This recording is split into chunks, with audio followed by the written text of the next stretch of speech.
Bonjour, bonsoir et bienvenue pour cette nouvelle vidéo. Nous avons aujourd'hui cette occasion que le Seigneur nous donne encore d'échanger concernant ce message et nous lui en sommes reconnaissants. Bonjour Maman Esther. Bonjour ma fille Michel.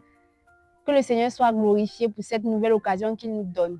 Amen. En cette nouvelle occasion, est-ce que tu as un message particulier à adresser à un nouvel internaute qui vient de nous suivre? Oui, j'aimerais tout d'abord souhaiter la bienvenue à toi qui nous suis au travers de cette plateforme et te dire de demeurer et de suivre de bout en bout nos vidéos. Et puis, je crois que par la grâce de Dieu, nous serons mutuellement bénis par ce message. Encore bienvenue sur cette plateforme. Et pour ceux qui sont là depuis avec nous, soyez davantage bénis et à l'écoute de nos partages. Merci beaucoup. Si c'est ta première fois d'écouter cette vidéo, sache que ici, nous discutons essentiellement concernant le message, l'être, le faire et l'avoir. Le Seigneur nous a donné de connaître la vérité concernant son évangile et par sa grâce, nous échangeons ici comme il nous le permet afin que nous tous, en tant que corps du Christ, soyons édifiés Amen. dans cette nouvelle onction qu'il nous Amen. accorde de recevoir. Amen. Comme à notre habitude, nous allons échanger concernant un passage particulier du livre Être, faire, avoir.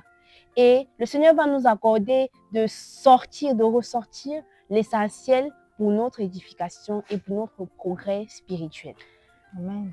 Dans la précédente vidéo, nous avons abordé cette première partie concernant Jésus-Christ, la maquette parfaite de Dieu. Ce soir encore, nous allons poursuivre et nous serons richement bénis. Que le Seigneur soit glorifié davantage pour ce qu'il nous Amen. donne de vivre. Amen. Ce voyage spirituel que le Seigneur nous a donné d'entamer a commencé quelque part.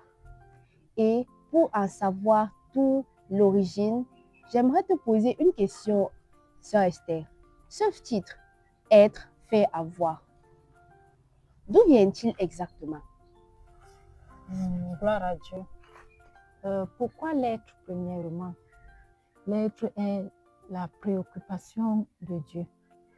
Dieu porte son intérêt sur l'être, sur ce que nous sommes devenus, sur ce que la parole, l'évangile que nous recevons a produit en nous. C'est pour cela que notre livre est intitulé L'être.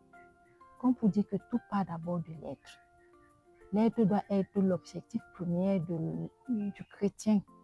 Pendant que nous écoutons, pendant que nous nous attachons à cette parole, quel est le but? Est-ce que le but c'est de nous enrichir? Non.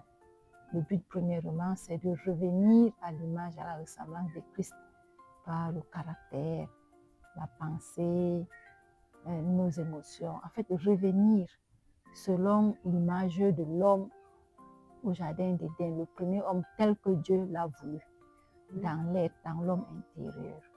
Gloire à Dieu. Amen. Merci beaucoup pour cette explication. Nous comprenons vraiment, je comprends. Et je pense que également celui qui est en train de nous suivre en cet instant a parfaitement compris qu'il s'agit d'une sorte de réécriture à laquelle le Seigneur nous appelle, qui va impacter tout d'abord ce que nous sommes, ensuite ce que nous pourrons faire et à la fin ce que nous pourrons éventuellement avoir. Que la gloire revienne au Seigneur. Amen. Pour ce qu'il a décidé d'entreprendre dans la vie de chacun d'entre nous. Amen. Nous allons donc poursuivre avec le Seigneur Jésus-Christ, représenté ici dans cette partie comme cette maquette à laquelle nous devons tous ressembler. Amen. Devenir, penser, ressentir comme Christ lui-même l'aurait fait. Amen. La conquête de l'être Jésus, c'est le processus en vue des transformations qui va de la mort à la reconversion.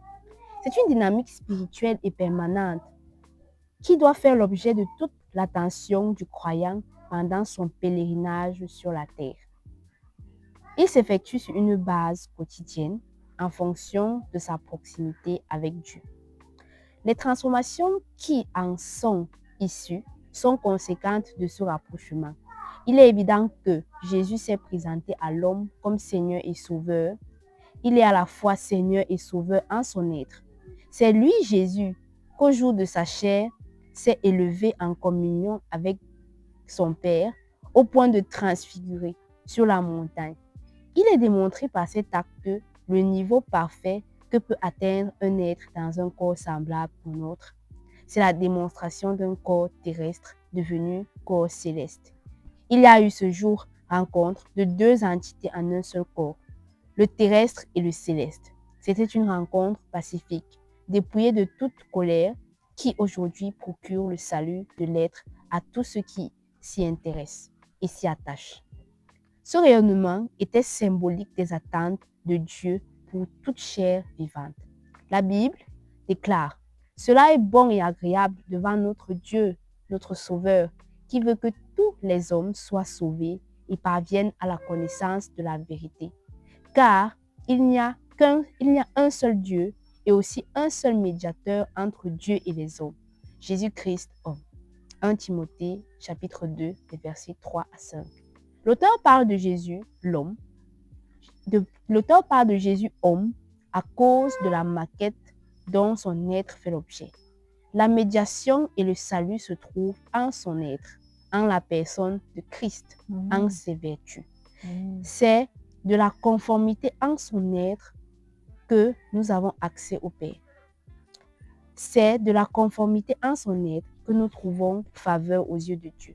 Jésus est un caractère, une manière de penser, d'agir, de raisonner. Les Écritures nous renseignent à son sujet. Amen. Gloire à Dieu. Amen.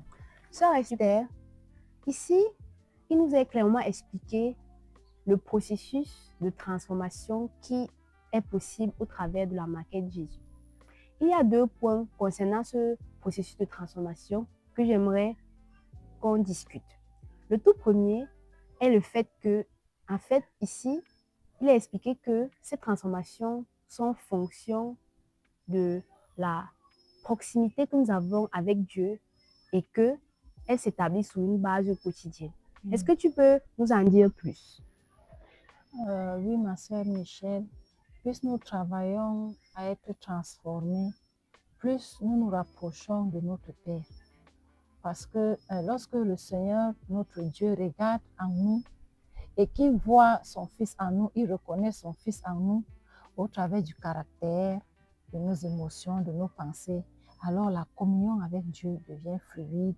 La communion avec Dieu, l'accès à la sainteté de Dieu devient quelque chose d'ordinaire et qui nous amène sur une base quotidienne à une profondeur dans la communion avec Dieu. Donc l'acceptation des transformations nous rapproche, nous restaure et nous donne un accès immédiat à la présence de Dieu. Je crois que c'est de ça qu'il en est question ici. Et maintenant, comment sortir de cet engrenage que certains enfants de Dieu éprouvent?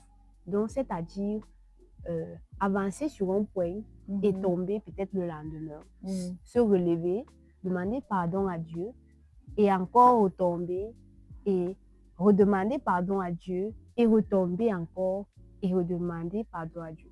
Donc, sur cette sorte de cycle infernal dans lequel certains d'entre nous sont parfois plongés, de sortir véritablement de cela. Comment est-ce que cette parole-ci peut venir apporter une solution viable pour ce genre de cas de figure? Gloire à Dieu, c'est une excellente question. C'est pour cela qu'on parle d'un processus. Parce que les transformations se font sur une base quotidienne. Et tout part de la volonté. Lorsque nous avons cette volonté de ressembler à Christ, alors le Seigneur nous donne les moyens pour pouvoir y parvenir. Et l'un des moyens qui nous a été donné, c'est l'obéissance à la parole que nous recevons. Le Seigneur l'a dit, si vous m'aimez, gardez ma parole. Vous serez aimés de mon Père. Et mon Père et moi, nous viendrons à vous et nous ferons notre habitation en vous. Donc, tout part de ce que nous recevons comme parole. La parole de Dieu qui nous est donnée. Comment est-ce que nous la traitons? Est-ce que nous la trouvons trop dure, comme nous pouvons lire dans les épîtres où certains disciples ont quitté Jésus parce qu'ils trouvaient que la parole que Jésus leur donnait était dure. Certainement, ils voyaient leur intérêt menacé. Certainement, ils voyaient que non, cette parole va nous donner peut-être d'abandonner certains certaines choses qui nous procurent un gain, ils n'ont pas accepté cette séparation. Ils n'ont pas accepté perdre. Mais pour entrer véritablement dans le royaume de Dieu, il faut automatiquement perdre quelque chose pour gagner Christ. On ne peut pas garder le monde et prétendre gagner Christ en même moment. Soit on perd le monde et on gagne Christ, soit on perd Christ et on gagne le monde. Donc tout part de là. C'est là où ça bloque souvent. On ne veut pas perdre. On ne veut pas payer le prix. L'enjeu est trop grand. Mais il faut que nous apprenions à perdre pour gagner Christ. Et je pense que cela part d'abord de l'obéissance. L'obéissance est coûteuse.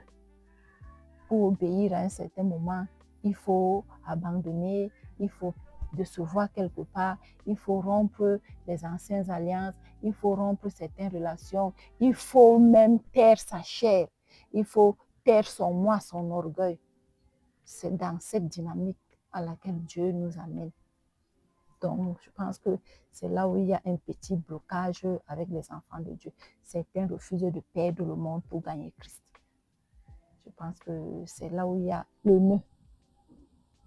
Donc, si je comprends bien, c'est que cette parole que le Seigneur nous a donnée, elle a déjà la puissance nécessaire pour vaincre toutes les chaînes qui nous ont liés dans le passé. Et maintenant, il est question pour nous de laisser en quelque sorte de l'espace en nous débarrassant de ce que nous avons nous-mêmes accepté.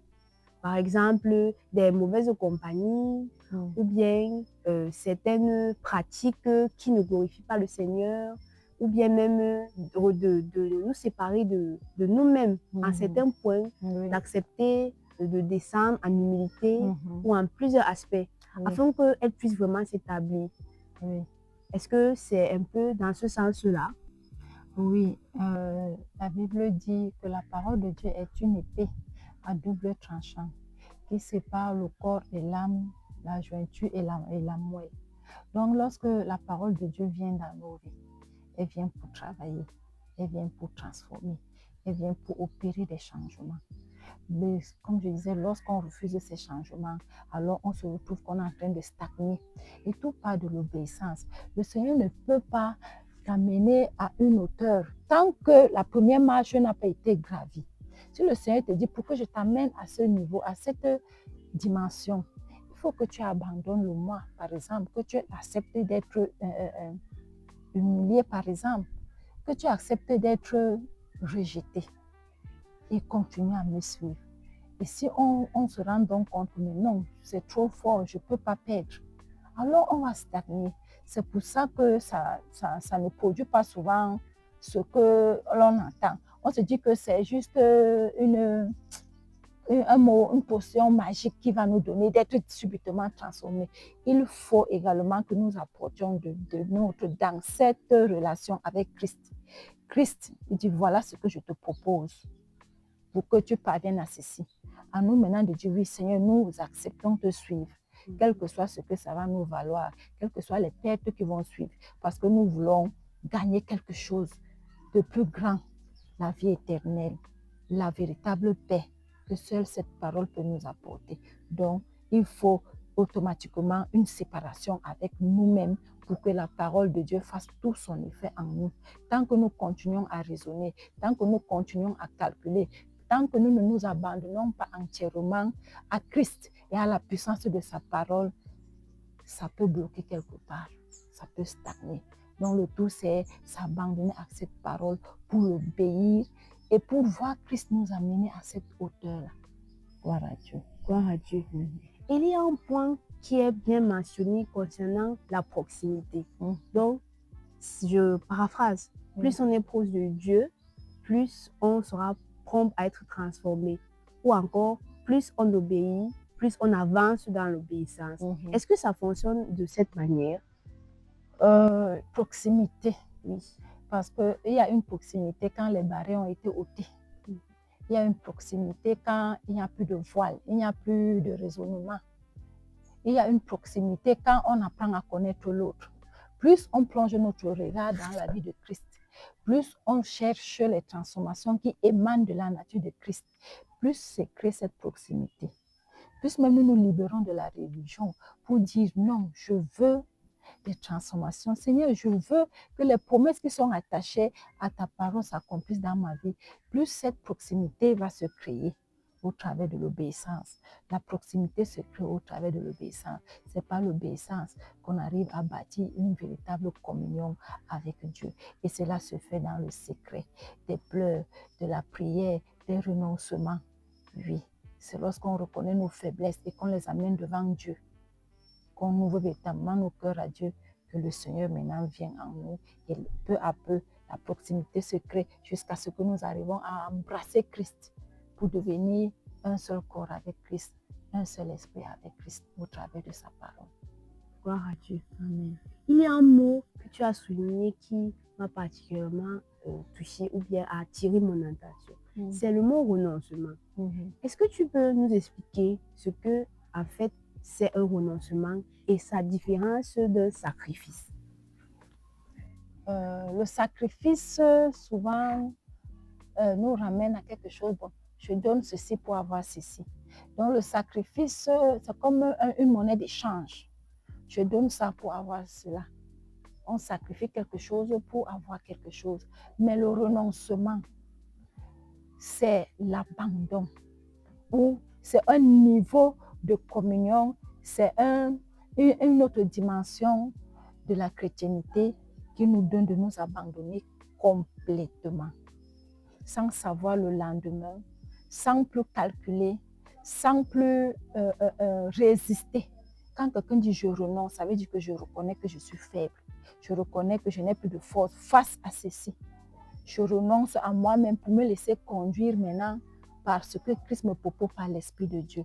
Donc, tant que nous n'avons pas renoncé à ce que nous sommes, d'autres peuvent dire non, je suis quand même une grande, on ne peut pas me parler comme ça, on ne peut pas me faire ceci. Ça veut dire qu'on n'a pas encore le renoncement. Le renoncement nous amène à tout abandonner pour suivre Christ. Je renonce à l'orgueil. Je renonce à mes raisonnements. Je renonce à mes forces. Parce que j'ai connu qu'il y a quelque chose de plus grand dans ce que Christ me propose.